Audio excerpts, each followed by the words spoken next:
Ya, saudara sekalian, mari kita berdoa sekali lagi. Tuhan, kami berdoa kiranya Tuhan boleh memimpin pemberitaan firman pada hari ini.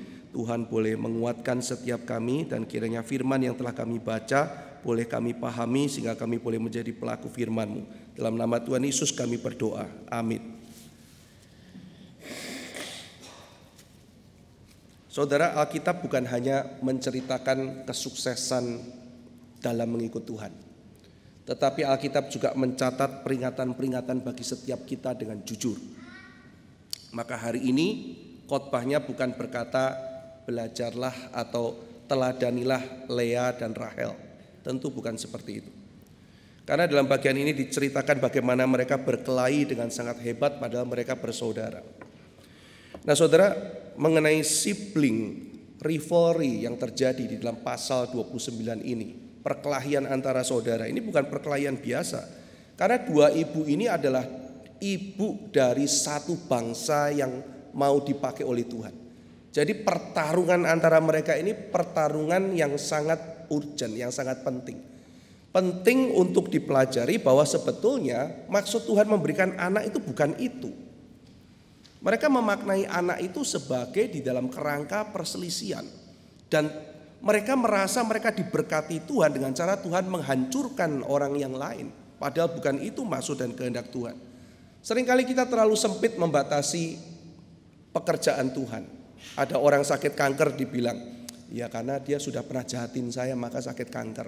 Mungkin bukan masalah itu. Mungkin Tuhan mau uji imannya dan sebagainya. Kita aja yang otak-atik gatuk gitu kan. Lalu ada orang merasa kita gak suka sama seseorang, lalu orang itu tiba-tiba dirundung kesialan. Gara-gara dia sama saya, dia sekarang sial.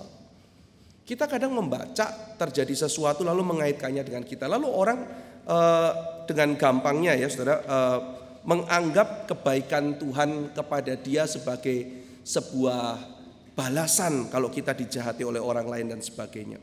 Padahal Tuhan memberikan Ruben, Isakar, Yehuda itu bukan untuk menyakiti hati orang lain, tapi justru untuk rencana keselamatan yang besar.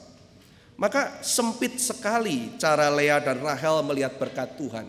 Dan ini menjadi peringatan buat kita bagaimana kita harusnya melihat berkat Tuhan dengan cara yang lebih limpah. Saudara, ini sebetulnya cerita diawali kan mulanya dari ketika Ishak ya saudara ya. Ketika Ishak itu melupakan janji Tuhan bahwa Tuhan tuh mau memberkati Yakub yang kecil, bukan memberkati Esau. Kan sudah jelas di dalam kitab suci bahwa dia mau memakai Yakub dan bukan memakai Esau. Firman Tuhan sudah datang, tetapi Ishak lupa atau mungkin dia melupakan karena Alkitab mencatat dia suka makan enak sehingga dia suka anaknya yang laki-laki yang namanya Esau, yang suka berburu habis itu makan. Lalu kemudian suatu ketika Ishak berkata kepada anaknya Esau, cepat kamu berburu, saya kok rasanya sudah mau mati. Lalu kemudian setelah kamu nanti dapat, saya akan berkati kamu. Nah di sini kita melihat ya, Ishak bukan hanya rabun matanya, Ishak rabun melihat pimpinan Tuhan. Dia sudah tidak tahu, tidak ingat janji Tuhan, dan kematiannya kapan itu kepekaannya itu udah hilang. Karena ternyata setelah itu dia masih hidup puluhan tahun saudara, tidak mati gitu. Jadi dia bilang kamu cari makanan, kamu cari binatang, olah, nanti saya berkati kamu terus saya mati. Nah saudara sekalian, Ribka mengetahui hal itu dan Ribka itu kemudian tidak suka ya. Ini gimana sih? Kan janjinya Tuhan kan berikan kepada Yakub. Kok sekarang diberikan kepada Esau? Nah Ribka tidak terima dan harusnya Ribka mengingatkan Ishak untuk tidak melawan Tuhan, bukan? Suamiku, bukankah Tuhan sudah berfirman kepada kita bahwa dia mau Yakub, dia tidak mau Esau. Kenapa suamiku engkau melakukan hal ini? Lupakah engkau? Atau engkau sengaja mau melawan? Jangan suamiku. Mari kita kembali kepada firman Tuhan. Kan harusnya dia begitu. Menegur dengan baik, menegur dengan kasih, mengingatkan untuk suaminya kembali kepada firman Tuhan. Tetapi tidak demikian. Ribka ini menyusun sebuah strategi. Dan Ribka ini seorang yang sangat gagah. Dia pakai strategi, lalu kemudian di situ dia memaksa Yakub untuk taat kepada rencana dia. Dan Yakub akhirnya taat, ikut rencananya Ribka. Dan Yakub sempat tanya, "Mama, kalau misalnya aku mentaati kamu, aku melawan papa, lalu ketahuan aku dikutuk, matilah aku, Mama." Lalu mamanya mengatakan, "Jangan takut, Mama yang tanggung." Nah, ini perempuan gagah kayak begini. Tapi sayangnya gagahnya dipakai untuk berbuat salah. Saudara, kita mesti melihat ya berapa pengaruh yang namanya Ribka itu kepada anaknya. Zaman sekarang mamah-mamah ya, ngatur anak kelas 4 SD aja susah. "Pak Ivan, tolong kasih tahu anak saya." "Kelas berapa?" "Kelas 4 SD." "Loh, kenapa dikasih tahu saya? Kalau dikasih tahu saya enggak nurut." Gitu. Wah, ini mamanya sudah lepas kendali 4 SD. Mesti kasih tahu orang lain yang lebih galak supaya anaknya nurut. Tetapi Ribka ini kasih tahu anaknya Yakub. Yakub taat. Umur berapa? Kira-kira saat itu umur 70-an. Yakub sudah tua. Yakub sudah kakek-kakek. Bukan anak remaja umur 17. Dan saudara bisa lihat ya bagaimana kekuatan Ribka. Yakub ikut. "Iya, Mama." Nah, sebetulnya pada waktu itu Yakub juga seharusnya menegur mamanya, bukan? "Mama tidak boleh kayak begitu. Mama, kenapa kamu pakai cara yang tidak baik? Mama, kenapa tidak konfrontasi dengan jujur dan terbuka? Bukankah itu cara yang dikehendaki oleh Tuhan?" Nah, tapi akhirnya mereka lalu kemudian kira dengan tipu daya semuanya bisa berhasil. Ribka punya asumsi, paling marah cuman sebentar. Marah beneran kan? "Yakub, kamu pergi sebentar ke Haran, nanti balik lagi kalau kakakmu sudah selesai marahnya." Dan apa yang terjadi, saudara? Sampai mati Ribka tidak pernah berjumpa dengan anak kesayangannya lagi. Tuhan tidak main-main terhadap orang yang berdosa. Lalu kemudian saudara, pada waktu akhirnya Yakub terusir pergi ke Haran, di situ dia ditipu berkali-kali. Saudara sekalian, ada yang mengatakan, "Pak, saya kalau sudah terima keselamatan, diselamatkan oleh Tuhan, sudah lahir baru, sudah di dalam Kristus, apakah bisa kehilangan keselamatan?" Tidak. Itu janji Tuhan. Ketika kita sudah betul-betul union with Christ, bersama dengan Kristus, keselamatan itu demikian pasti. "Oh, kalau gitu saya bisa berbuat dosa seenaknya." Tunggu dulu. Di dalam seluruh kitab suci, mereka yang sudah di dalam Tuhan, kalau berdosa tetap dihajar. Meskipun tidak kehilangan keselamatan, tetapi disiplin tetap jalan. Minggu lalu saya baru PA dari kitab Amos. Nah, di situ betul-betul Tuhan mau menunjukkan orang yang sudah percaya, justru karena kamu percaya, karena kamu kenal aku, saya hajar kamu. Demikian kata Tuhan. Saudara, kita tidak boleh main-main meskipun kita diselamatkan. Jangan bermain-main dengan dosa. Lalu kemudian saudara-saudara sekalian, berkali-kali Yakub ditipu oleh Laban. Ditipu terus. Nah, saudara-saudara sekalian, Yakub waktu sampai pergi ke Haran berjumpa dengan pamannya Laban. Di situ sebelumnya dia sampai satu tempat namanya Betel dan dia percaya kepada Tuhan.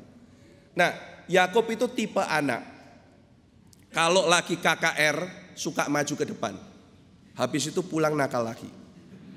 Tapi kalau ada KKR maju bener-bener loh, dia bukannya main-main, dia betul-betul menyerahkan diri. Tapi pulang nanti bohong lagi, nakal lagi, kemudian sembarangan lagi. Tapi nanti maju lagi.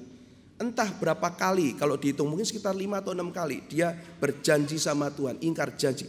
Saudara, kenapa Yakub menjadi lambang Israel? Maksudnya begini, Tuhan tidak akan meninggalkan anugerahnya. Dan meskipun umatnya adalah umat yang bebal, tetapi Tuhan tidak kehilangan kesabarannya. Maka saudara sekalian, Tuhan yang penuh cinta kasih itu, jangan kita sepelekan kesempatan yang terus Dia berikan untuk kita bertobat, untuk kembali kepada Dia. Maka itu adalah cinta kasih Tuhan yang besar. Tidak boleh disepelekan, tidak boleh diremehkan.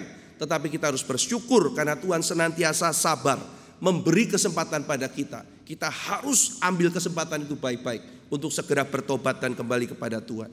Nah, saudara sekalian, maka Yakub pada waktu berjumpa dengan Rahel di tepi sumur, lalu kemudian dikatakan jatuh cinta karena matanya indah. Mungkin matanya bling-bling belok gitu ya. Jadi tertarik dengan matanya yang indah katanya. Nah saudara, ini sangat berbeda sekali dengan ketika Ishak ayahnya mencari jodoh. Jadi ada perbedaan Ishak cari jodoh dengan Ribka cari jodoh. Waktu Ishak mau cari jodoh, kalau saudara membaca pasal terpanjang dalam kitab Kejadian. Pasal terpanjang dalam kitab Kejadian adalah pasal 24. Dan pasal 24 adalah mengenai cari jodoh. Kenapa saudara-saudara sekalian yang paling panjang bukan kisah Yusuf? Kenapa bukan kisah penciptaan? Yang paling panjang dan menjadi senter dari kitab Kejadian adalah pasal 24. Pasal cari jodoh. Itu paling panjang. Karena berapa banyak orang Israel pada waktu itu imannya menyimpang karena nikah salah. Maka pemuda-pemudi dengar baik-baik. Alkitab sendiri dengan serius memperingatkan. Nikah salah sangat berbahaya. Khususnya bagi iman dan hari depan. Di dalam pasal 24. Musa menuliskan bagaimana prinsip Abraham mencarikan jodoh bagi anaknya yaitu Ishak. Saudara sekalian, di dalam prinsip pasal 24 di situ Abraham memanggil bujangnya, kemungkinan adalah Eliezer, lalu mendoakan dia dan bilang, Eliezer, kamu pergi cari pasangan, pergi ke tempat aku pertama kali dilahirkan. Jangan cari tempat di Kanaan. Saudara, kenapa Abraham tidak mau mencarikan jodoh Ishak orang Kanaan? Prinsipnya mencari jodoh harus taat pada firman Tuhan. Dan apa firman Tuhan? Firman Tuhan mengatakan, Abraham, aku akan membawa kamu ke Kanaan dan aku akan memusnahkan Kanaan. Jadi Tuhan akan memusnahkan Kanaan, maka Tuhan mengatakan jangan kamu ambil jodoh dari Kanaan karena Kanaan akan dimusnahkan Tuhan. Loh, orang mau dimusnahkan kalau saya mau menikah. Dan Abraham, kamu harus di situ tinggal sebagai orang asing, kata Tuhan. Lah kalau Abraham anaknya menikah sama orang Kanaan, dia tidak lagi jadi orang asing. Dia jadi orang lokal, nikah besanan sama orang situ kok. Saudara lihat ya, jadi Abraham menyuruh anaknya mencari jodoh di tempat yang jauh karena sesuai firman Tuhan. Waktu itu yang dia dengar. Apalagi kita sekarang sudah terima perjanjian baru, sudah ada lebih detail kehendak Allah bagi kita untuk mencari pasangan. Nah di situ dikatakan kamu pergi ke sana. Boleh tidak aku bawa Ishak ke sana? Gak gampang loh Abraham. Zaman itu kan tidak ada internet, tidak ada foto, tidak bisa kasih lihat. Misalnya mau nggak sama anak tuanku Abraham? Kayak apa ya? Nah, ini fotonya kan kelihatan. Ada foto aja bisa ketipu saudara. Nah sekarang ini orang mau nikah pergi jauh, mungkin nggak kembali, begitu kelihatan, waduh, kok kutilnya banyak gitu ya. Wah celaka ini gitu. Saya dapat kayak begini gimana gitu kan ya. Jadi sulit untuk meyakinkan seseorang pada waktu itu. Maka dibilang, sudahlah, saya bawa aja anakmu datang ke sana, lebih gampang. Abraham mengatakan, jangan sampai kamu bawa anakku pergi ke sana. Kalau misalnya nggak dapat jodoh, biarlah, tapi jangan bawa anakku balik ke sana lagi. Abraham tangkap ada sesuatu sifat dari Ishak yang agak bahaya. Dan Abraham sangat takut ketika Ishak dibawa balik, maka keturunannya tidak akan meneruskan iman yang diberikan kepada Tuhan dari dia, kepada dia. Tidak akan teruskan. Nah saudara, jadi kita sebagai orang tua kadang-kadang kan khawatir ya. Ini kalau anakku tak kirim ke tempat sana, nanti gimana imannya? Apakah kekhawatiran itu sesuatu yang normal? Dalam Alkitab ada. Jangan sampai bawa anakku pergi ke sana. Karena kalau anakku dibawa ke sana, nanti dipengaruhi di sana, dia nggak mau balik. Jadi Abraham mengatakan lebih baik kamu tidak menikah daripada kamu menikah kehilangan panggilan, kehilangan iman, kehilangan semua yang sudah Tuhan berikan pada kita. Saudara lihat ya, prinsip yang demikian tegas dari Abraham. Lalu kemudian di situ akhirnya Eliezer taat. Baiklah, ini menjadi prinsip saya. Lalu saudara, sepanjang perjalanan doa, entah berapa banyak doa yang muncul di Kejadian pasal 24. Mencari jodoh isinya doa, kehendak Tuhan, kehendak Tuhan. Dan Eliezer bilang, Tuhan, saya mana tahu itu kehendakmu atau bukan. Aku minta satu tanda. Tandanya aneh, saudara. Buat kita aneh.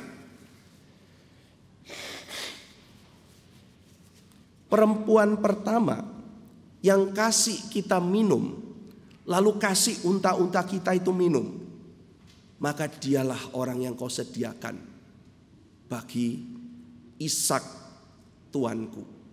Jadi syaratnya adalah kasih minum unta dan kasih minum dia. Nah ini buat kita aneh ya, syarat yang sangat aneh. Tapi buat mereka tidak, saudara. Kenapa? Karena pada waktu itu unta itu satu unta kira-kira minum 10 sampai 20 galon, saudara. Kira-kira 20 galon yang ditanduk itu. Nah dia bawa 10 unta. Kalau zaman sekarang punya unta tuh kayak orang punya mobil Lexus gitu loh, saudara ya. Nah jadi kan dia mau meyakinkan pihak keluarga bahwa Abraham ini mampu membiayai anaknya. Dia bawa 10 Lexus atau 10 Mercy atau gitu ya. Dia pergi ke sana. Nih loh, saya punya harta kayak begini. Nah ini mobilnya ini kan bensinnya boros gitu ya. Nah lalu siapa yang kasih minum ini? Yang kasih minum adalah orang yang harus timba. Kalau satu unta 20 galon, dia harus timba 200 galon. Belum kasih minum orang-orang yang lain. Maka yang dia minta adalah seorang wanita yang mau bekerja keras. Kalau perempuan yang salonan terus gitu nimba, baru 3 kali sudah encok loh saudara ya kan. Tanganku lecet kan gitu kan. Harus manicure lagi gitu kan. Itu mesti perempuan fitness gitu kan. Nah gitu kan, baru bisa 200 galon. Jadi yang diharapkan adalah seorang wanita yang adalah seorang pekerja. Dan lebih dari itu saudara, karakter yang sangat penting di zaman itu adalah yang namanya hospitality. Hospitality artinya adalah dia itu mau ramah terhadap orang asing. Saudara lihat orang Sodom ya. Salah satu dosa orang Sodom yang paling penting yang dicatat Alkitab, dia jahat terhadap orang asing. Abraham itu membuka tempat untuk orang asing. Ada utusan Tuhan disambut, dikasih makan yang ekstravaganza ya, berlebihan.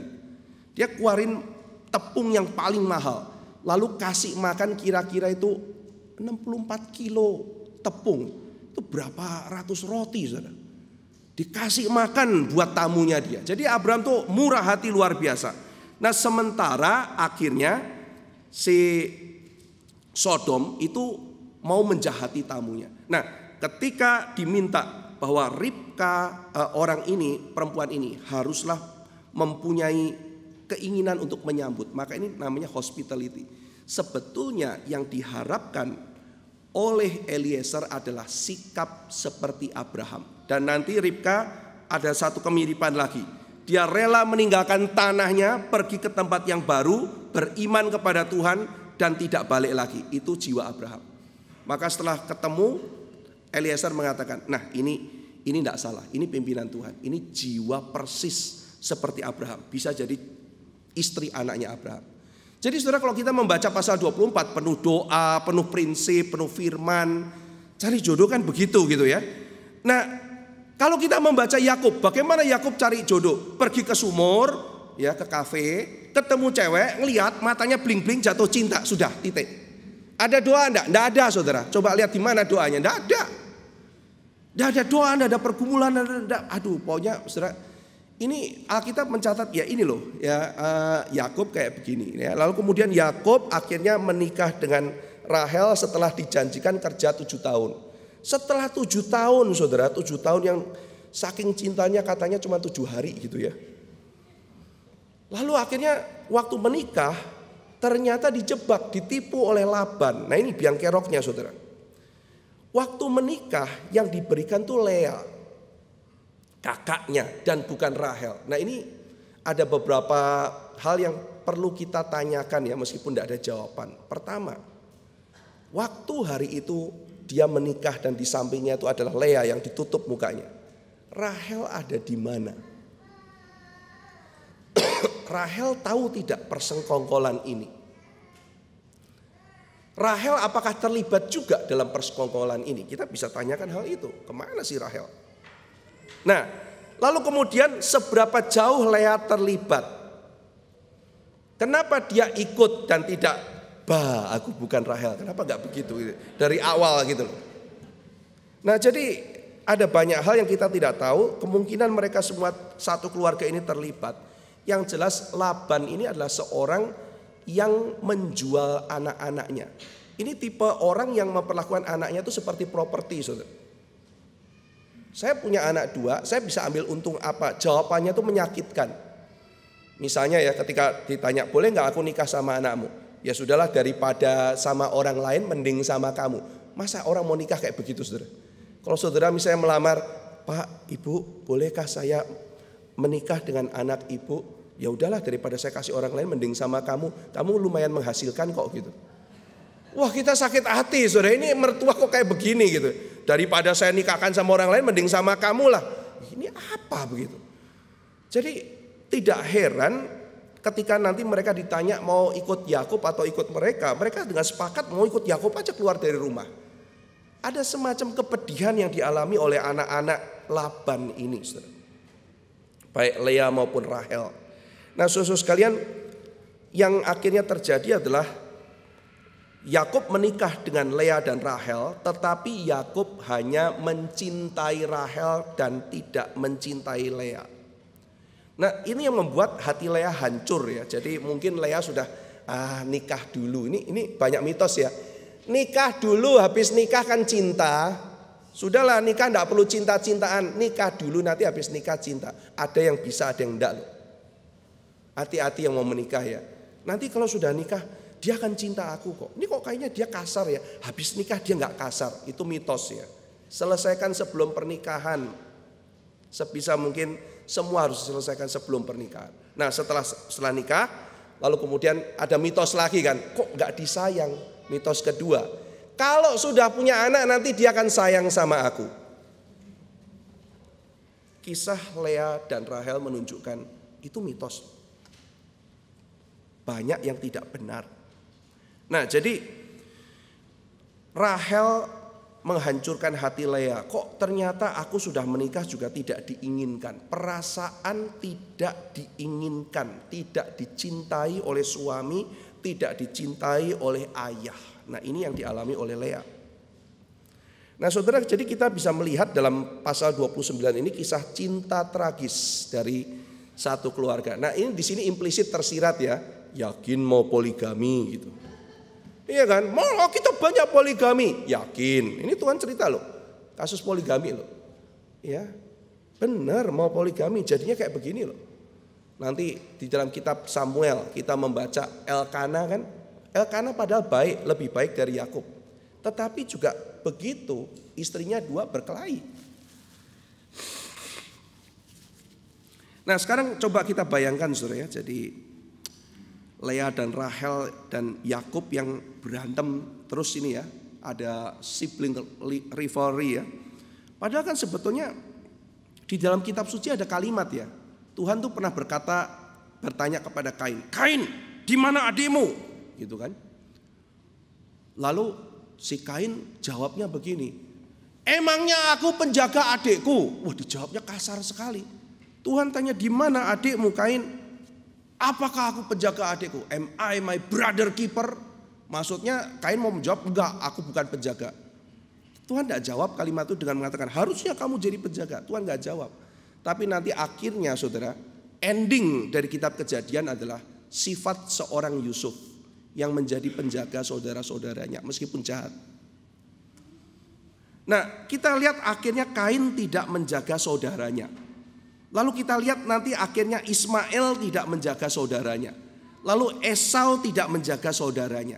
Lalu kemudian kita lihat Lea sama Rahel yang saudara. Tadi dikatakan kan, aku akan bertarung hebat, kata Rahel, dengan saudariku. Yang punya kakak, yang punya adik, yakin masih mau teruskan berkelahi? Ingat loh, Tuhan akan tanya, di mana saudaramu? Kita nggak bisa mengatakan, apakah aku penjaga saudaraku? Tidak bisa. Saudara sekalian, nanti rebutan warisan, berantem lagi. Iya kan?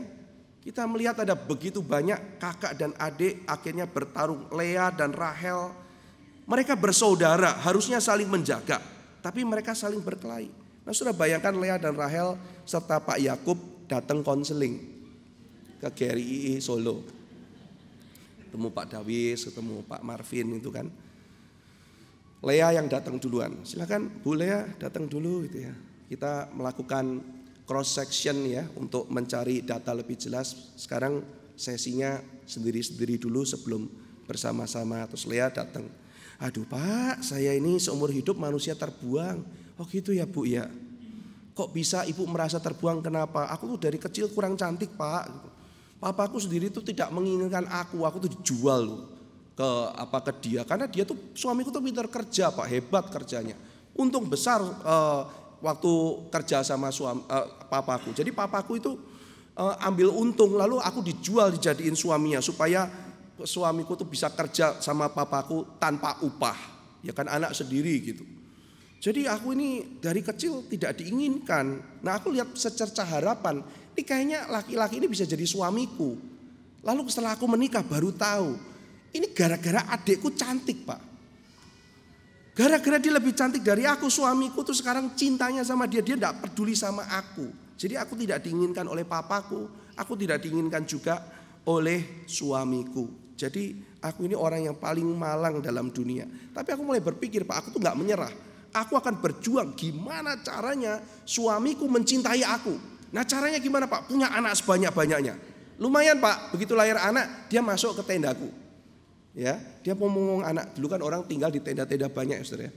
Dia masuk tendaku. Nanti punya anak lagi masuk tendaku. Nanti kalau sudah anakku udah agak gede, dia masuk lagi tendanya Rahel. Aku punya anak lagi Pak, dia balik lagi masuk. Saya tidak akan menyerah sampai titik darah penghabisan. Doakan saya Pak ya, semoga suatu hari suami sayang saya. Oh iya.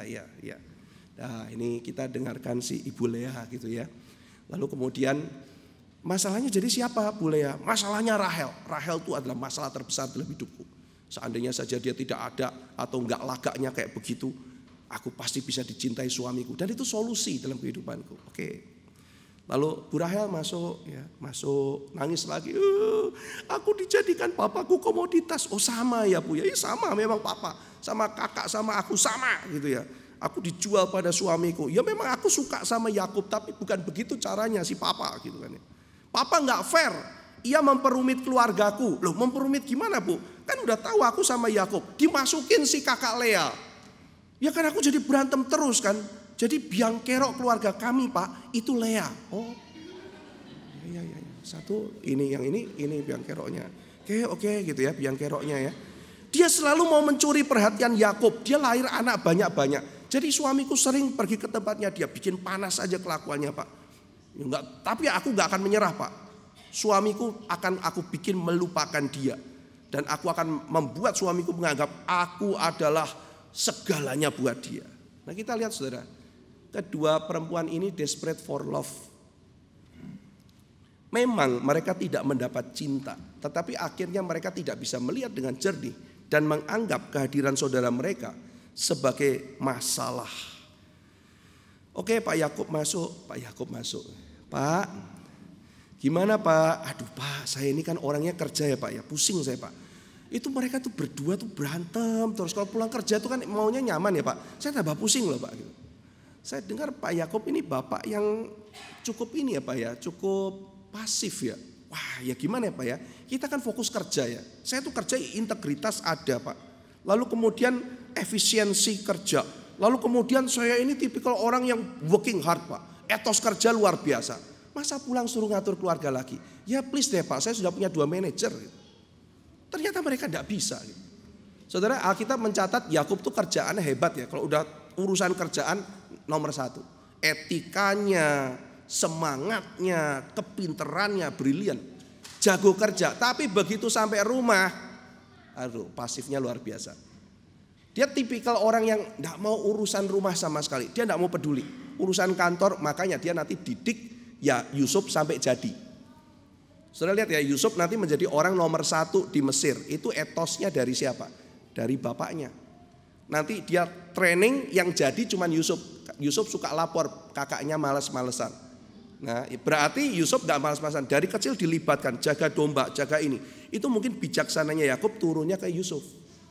Nah jadi saudara sekalian, Yakub saking pasifnya dari semua anak, tidak ada satupun bapaknya yang kasih nama.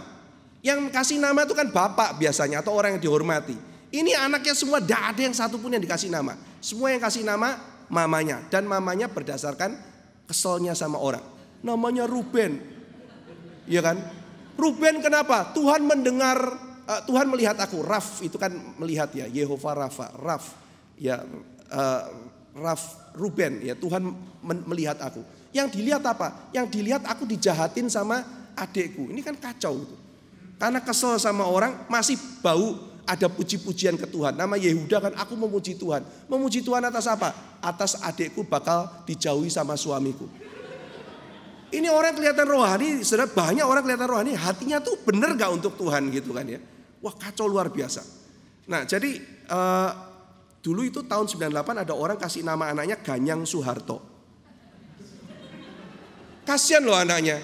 Dia tuh gak suka sama Pak Presiden Soeharto, ya kan? Lalu kemudian saya baca di koran, lah kok kasih nama anak kayak begini? Ini anaknya yang gak ikut-ikutan, kenal juga tidak Pak Presiden Soeharto gitu ya. Akhirnya ikut harus menelan kebencian papanya gitu. Oh, pokoknya Pak Harto harus turun, aku kasih nama kamu Ganyang Soeharto. Lo kok kasih nama anak Ganyang Soeharto gitu ya? Panggil Ganyang gitu kan ya. Soeharto, namanya disebut terus gitu kan ya. Nggak suka tapi terus sebut, itu namanya cinta tapi rindu gitu ya. Benci tapi rindu gitu. Kacau gitu. Nah ini nama anak yang di belakangnya ada kebencian dari mamanya. Meskipun penuh puji-pujian. Rumit saudara.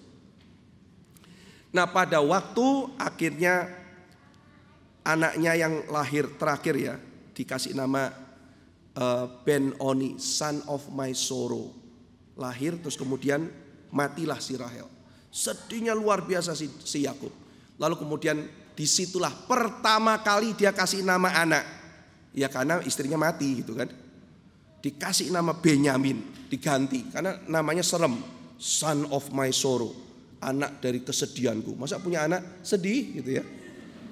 Kesedihan itu kan, masa nama kayak begitu kan. Kalau sayang, kesayangan, nah itu masih bagus. Tapi kesedihan itu menakutkan sekali. Nah jadi Yakub itu pasif, anaknya ada yang dijahati orang lain. Anak perempuannya itu loh, diperlakukan tidak sopan oleh orang lain. Kalau papa ya, ada anak diperlakukan tidak sopan, pasti marah anak perempuannya. Ya kan, kalau ketemu orang, kamu kurang ajar, saya tuntut dengan hukum. Atau mungkin papa yang lebih preman, tempeleng gitu kan ya. Tapi paling tidak ada ekspresi kemarahan yang ditujukan, lah anak kita loh, anak perempuan kita baik-baik dijahatin. Papa siapa yang gak marah? Yakub tuh cool saudara. Gitu ya. Aku sudah melakukan yang tidak pantas pada anakmu, tapi aku naksir, boleh gak aku nikahi? Kakaknya tuh udah kurang ajar, keluarga kita dilecehkan. Yakub cool, diam. Boleh gak? Diam. Gak ngomong apapun. Gitu ya. Akhirnya yang marah nanti adalah Simeon dan Lewi. Nah saudara-saudara sekalian, jadi inilah yang terjadi pada keluarga Yakub. Pada waktu nanti Lea dan Rahel rebutan buah. Ada buah namanya buah dudaim. Ketemu buah dudaim. Buah dudaim itu dipercaya akan, kalau dimakan bisa bikin subur, akan melahirkan anak. Nah ketika mereka rebutan, akhirnya si Rahel bilang, tolong dong kasih aku dudaim itu Lea. Lea bilang, ngapain aku kasih ke kamu? Kamu kan musuhku. Udah gini deh, kalau misalnya kamu kasih, kamu mau minta apa? Oke, aku kasih kamu tapi malam ini Yakub tidur di tendaku. Gimana? Setuju. Kasih kan. Si Yakub pulang saudara, digelendeng sama Lea. Aku sudah beli kamu ya. Hah? Beli pakai buah dudaim. Malam ini kamu di tenda. Udah masuk. Suami kayak begini saudara. Harusnya kan dia marah gitu. Jual-jualan apa ya kalian ya? Nah saudara, sekarang kita akan melihat ya. Kasus yang terjadi yang dicatat oleh Alkitab ini sebetulnya biangnya apa? Apa yang menjadikan hidup mereka menjadi begitu rumit ini? Apakah betul permasalahan keluarga itu adalah karena Laban, karena Yakub, karena Lea, atau karena Rahel? Saudara sekalian, setiap pihak ikut ambil bagian di dalam memperkeruh situasi. Sehingga seharusnya setiap pihak perlu mempelajari kehidupannya masing-masing dan bertobat kepada Tuhan. Dan poin utama yang disinggung sebetulnya adalah masalah berhala. Berhala, saudara.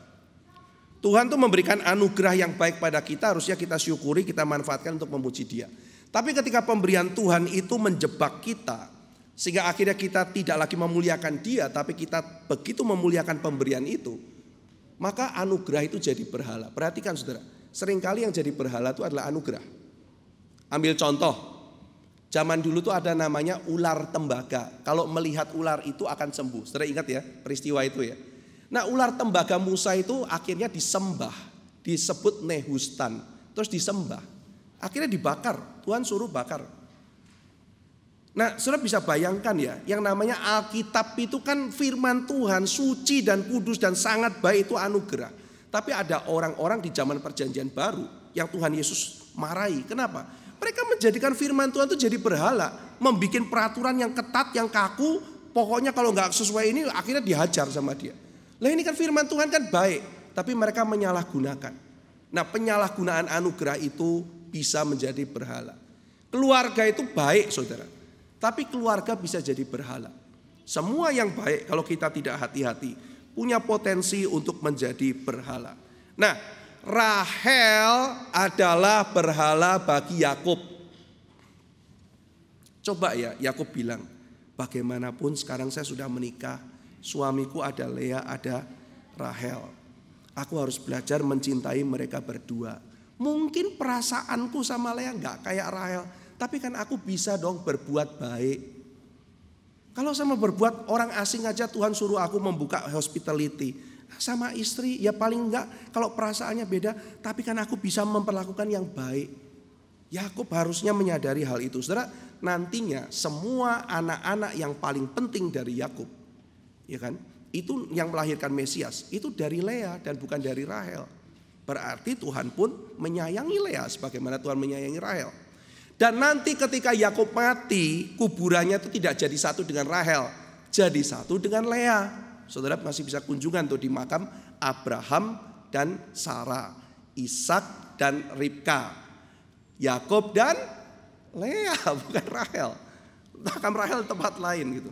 Jadi kan seharusnya Yakub belajar ya, iya ya Tuhan harusnya saya ini belajar untuk mengasihi, belajar mengasihi. Karena kasih bukan cuma sekedar perasaan, ini juga sudah menjadi istriku. Maka saudara ketika dia memberhalakan Rahel dan sama sekali tidak peduli pada Lea, maka dia jatuh pada pemberhalaan. Dan berikutnya dia memberhalakan Yusuf anaknya. Anaknya ada banyak, yang dilihat cuma Yusuf, yang lain gak dianggap anak, saudara. Wah, berapa sakit hati anaknya gitu ya, gak dianggap. Dia dikasih jubah warna-warni. Mungkin dia anggap inilah Behor. Behor itu adalah anak sulung yang akan menjadi ahli waris. Bayangkan, Ruben kan harusnya jadi ahli waris, Simeon ahli waris, Yehuda ahli waris. Lalu yang diberikan kok anak namanya Yusuf. Perasaan mereka semua bagaimana? Nah, saudara-saudara sekalian, nantinya Tuhan bahkan tidak kasih ke Yusuf. Tuhan tidak kasih ke Ruben karena dosanya besar. Simeon, Lewi melakukan pembunuhan, maka Tuhan coret nama mereka. Anak keempat yang nanti akan dipilih yaitu Yehuda. Yehuda jahat, cuma dia bertobat. Sehingga nanti melalui Yehuda muncul raja pertama di Israel yaitu Daud, keturunan Yehuda. Nah, jadi saudara-saudara sekalian, akhirnya Yakub jatuh pada pemberhalaan. Yusuf anaknya menjadi berhala bagi dia. Nah, Tuhan itu mengasihi Lea. Harusnya ya Lea juga sadar, aduh aku kok kurang dicintai. Harusnya dia berpikir, iya ya, aku ini selama ini jadi pengemis cintanya Yakub, jadi pengemis cintanya Papa. Tapi kan aku kenal yang namanya Tuhan. Dan bukankah Tuhan itu sumber cinta kasih? Dan bukankah kalau aku sudah dipenuhi cinta kasih Tuhan, tugasku sekarang adalah memberikan cinta kasih. Oke. Yakub mungkin gak sayang aku, tapi kan dia juga gak pukuli aku, gak jahatin aku, gak suruh-suruh aku kerja apa. Dia cuma lebih sayang sama Rahel. Ya sudah, aku akan kerjakan apapun yang aku bisa.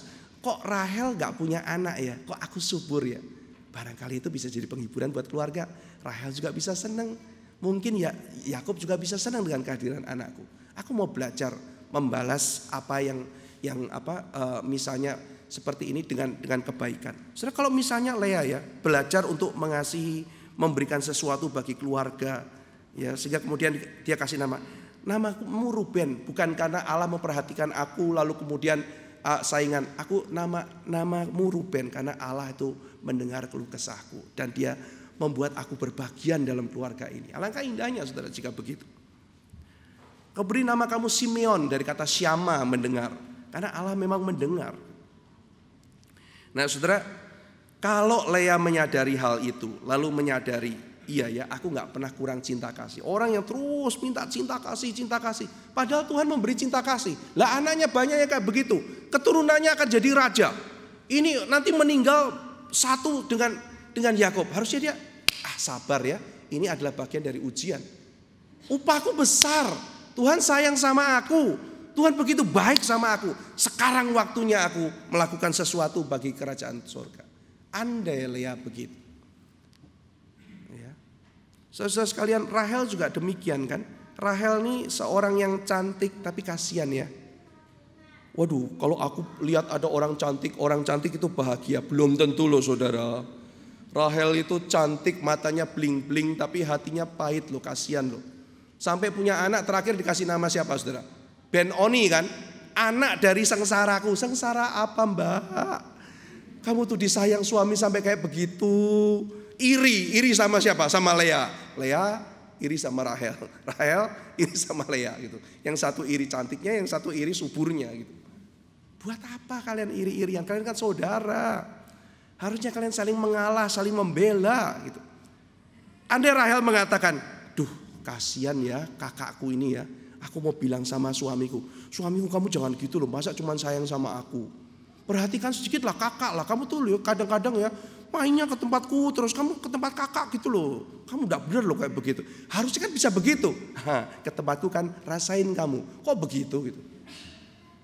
Loh harusnya kan dia bisa iba melihat kakaknya. Harusnya di belakang kecantikannya itu harap ada hati yang cantik pula. Lalu kemudian dia membiarkan hatinya tersirap tipu daya, kepahitan, cemburu, amarah, kalap meminta kepada Yakub apa yang seharusnya diminta dari Tuhan. Saudara perhatikan ya, dia tidak punya anak. Apakah dicatat di Alkitab dia berdoa pada Tuhan? Never. Mana catatannya? Dan berserulah Rahel kepada Tuhan dan Tuhan memberi dia anak. Tidak ada saudara. Jadi Rahel itu bukannya doa sama Tuhan, ngamuk sama Yakub. Kasih saya anak, kalau tidak saya mati. Yakub lebih ngamuk. Harusnya kan, mama, kamu lagi depresi kali ya Maya. Lah kok kamu teriak-teriak minta anak sama aku? Yuk kita doa sama Tuhan. Lah kan harusnya suami begitu. Yuk kita doa syafaat. Kalau perlu kita puasa, yuk kita minta anak. Kan harusnya begitu kan. Malah marah. Apakah aku Tuhan? Titik. Dikembaliin ke Tuhan, terus dianya ngapain? Coba saudara, pada waktu Elkana ya, Hana nangis, aku gak punya anak. Dijawab apa sama dia? Kamu kan punya aku kan lebih dari 10 anak laki-laki. Dia tahu istrinya insecure. Maka sebagai suami yang baik dia bilang, udahlah, kamu gak perlu punya anak. Aku itu suamimu, lebih dari 10 anak bagimu bukan? Yakub enggak. Emangnya aku Tuhan? Titik, dia balik. Tidur lagi mungkin itu. Selesai gitu kan. Nah jadi saudara, pada waktu akhirnya di situ mentok ya. Akhirnya Rahel berebut buah dudaim dengan Lea. Akhirnya balik-baliknya kepada mitos, kepada superstitious, kepada cerita-cerita dongeng. Wah ada buah yang bisa bikin subur. Dikatakan setelah makan memang punya anak si Rahel. Tapi dicatat bukan buah itu yang bikin. Tuhan kasihan, Tuhan kasih anak. Kenapa mereka tidak berdoa saudara? Ini adalah yang dicatat dalam kitab suci. Keluarga bisa jatuh begini saudara. Karena berhala tidak lagi mementingkan Tuhan. Akhirnya jatuh dalam berbagai kesedihan.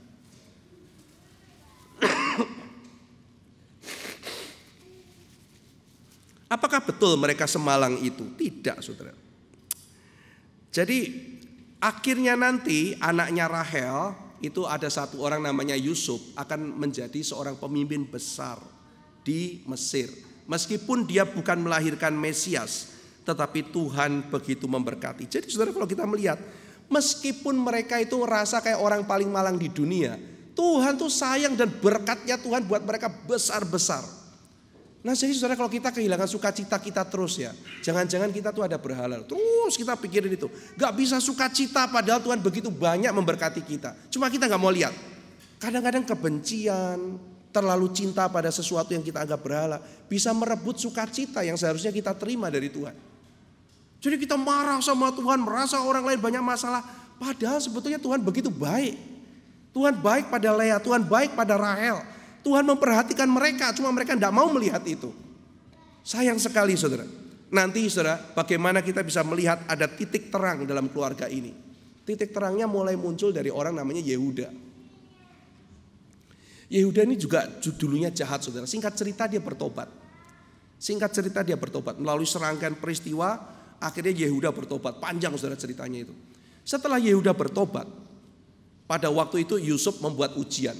Dia tawan si Simeon. Simeon ditawan, lalu Yusuf bilang, saya dengar ada papamu punya anak namanya Benyamin yang paling kecil ya. Iya Tuhan, bawa dia kemari, baru saya lepaskan kakakmu yang namanya Simeon ini. Kalau tidak dilepaskan atau tidak bawa sini, saya tidak lepaskan, mungkin mati. Nah mereka pulang ketemu sama papanya, Yakub bilang, Pak, Simeon dibawa, tolong Pak kasih lihat Benyamin. Tidak akan sekali-sekali. So, bayangin saudara, maksudnya apa? Matilah kau Simeon gitu kan. Anak Lea, ini anak Rahel. Saudara bayangkan perasaan Yehuda kayak apa, tertolaknya kayak apa. Dia dibujukin terus papanya. Sampai terakhir Yehuda bilang apa? Pak, aku pasang nyawaku. Kalau sampai Benyamin gak kembali, aku yang akan berkorban. Pak, aku berani pasang nyawaku. Aku yang akan mati, bukan Benyamin. Baru dilepas saudara. Maksudnya apa? Yehuda, kamu sama Benyamin nyawanya mahalan Benyamin. Marah gak Yehuda? Tidak. Nah sampai muncul orang kayak begini saudara. Sampai muncul ada orang yang melihat Tuhan dan mementingkan pekerjaan Tuhan dan berkontribusi bagi keluarga. Gak baperan itu saudara. Dia pergi, ketemu, lalu kemudian ketika ketemu sama Yusuf, betul saudara, pakai drama-drama kan, taruh piala, wah dituduh Benyamin adalah pencuri, kemudian di sidang Benyamin mau ditangkap, langsung Yehuda pasang badan.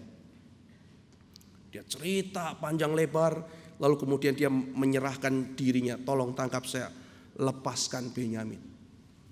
Nangis si Yusuf saudara, dia ngelihat ini ya kakakku dulu ya, mereka semuanya mau menjual aku. Yehuda sih enggak saudara, Yehuda yang berusaha mencegah. Tapi sekarang Yehuda, kamu berdiri, kamu punya segala macam alasan untuk benci sama aku.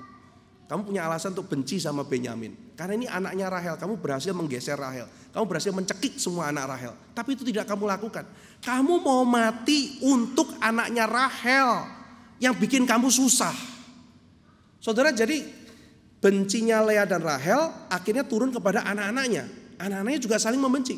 Tetapi kita melihat saudara, Yehuda rela mati bagi anak Rahel. Ini nanti menunjukkan bagaimana Kristus mati untuk seluruh suku saudara, dan seluruh dunia.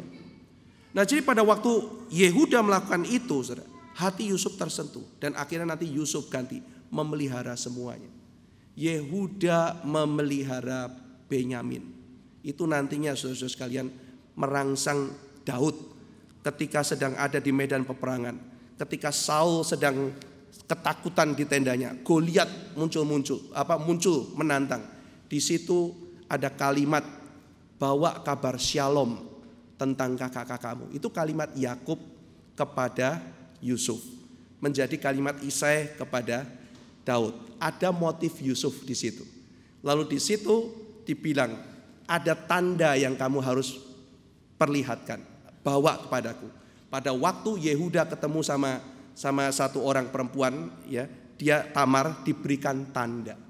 Nah, pada waktu Daud melihat itu, teringatlah dia akan Yehuda. Yehuda memelihara Benyamin. Yehuda menjaga Benyamin. Yehuda mati bagi Benyamin. Dia Daud, Yehuda. Dia berikan nyawanya membela Benyamin.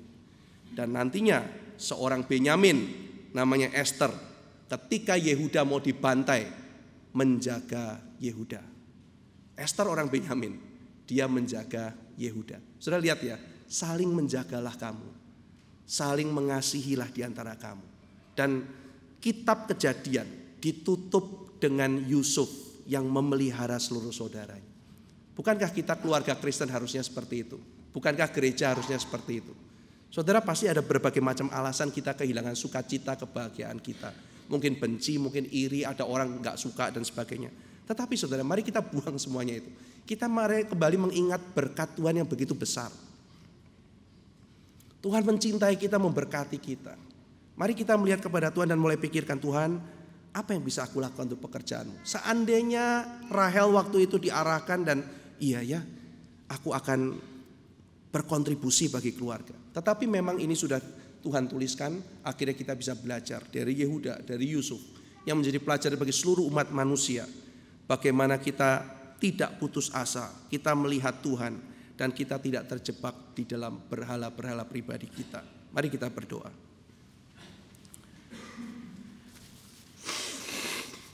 Bapa dalam surga, kami baru membaca kisah yang sangat kelihatan begitu biasa, tetapi ini adalah sibling rivalry yang sangat menentukan keselamatan manusia.